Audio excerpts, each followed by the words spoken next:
everyone. We got this week's 5 questions for Pat from clients and prospects. We got 3 questions from clients and 2 questions from prospects this week.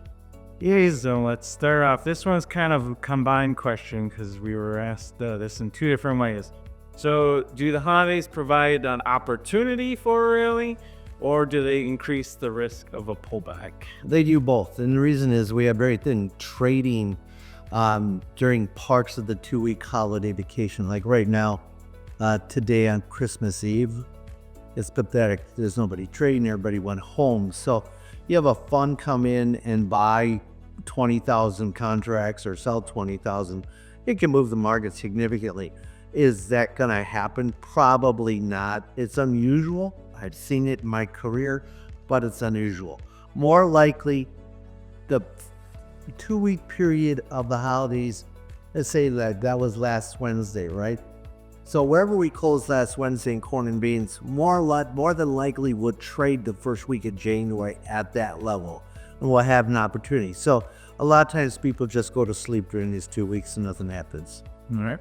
Okay, next question.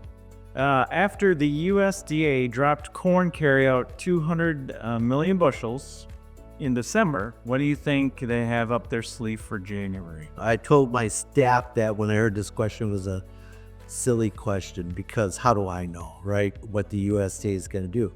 But the reality is, in past history, they have been kind of a trending organization. So a big surprise like a 200 million bushel drop in December due to better demand for corn historically would lead to further drop in demand for with better demand and any stocks coming down in January. However, I know that's getting a bunch of you all bowled up. Oh, we're going to see another 200 million bushel drop in any stocks due to demand. And that's, I think, relatively maybe likely. However, what we don't know is what the USDA is going to do, Josh, with the rest of that supply and demand report. Remember, this is final production number.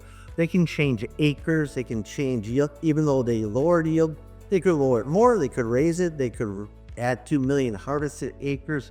They can do anything in this report. So just because one variable may potentially be bullish, that doesn't mean this is going to be a bullish report. This is a report that can cause ups and downs, and significant ups and downs no matter what. We just don't know what the USDA has found, and we'll find out on January 10th, I believe. No, January 10th. All right, this one was from a prospect. The question is, I am priced for 24, but what target should I have in mind for 25? I always want to have numbers. Yeah, and are we talking corn beans? Corn and beans. All right.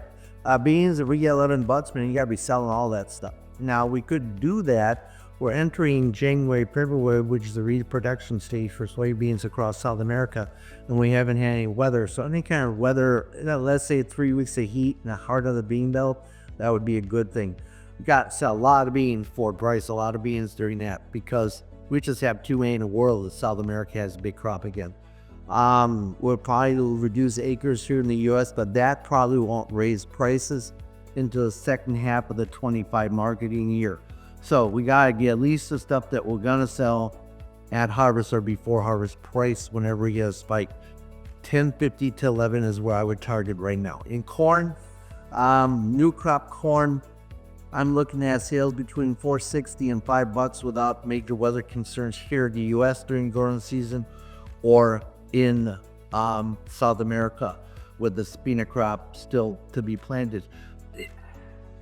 You know, there's a lot of variables that I look good for corn right now, but let's also be aware that we're probably going to plant 94 million acres of corn this year, and those bullish trending fundamentals will turn bearish pretty quick. Got to take advantage of sales that net a profit when we have that opportunity. I think we'll get it. All right. Well, building off that, because the next question was, do we break the 2023 record for corn acres next year? In 23, we had 94.6 million acres. I think as we close, the difference between soybean fundamentals and corn fundamentals have never been more bullish for corn acres being planted than this year. So I think that's potentially could happen. So maybe over 95, but maybe 95. I think at least 93 and a half to 95 and a half. okay. All right.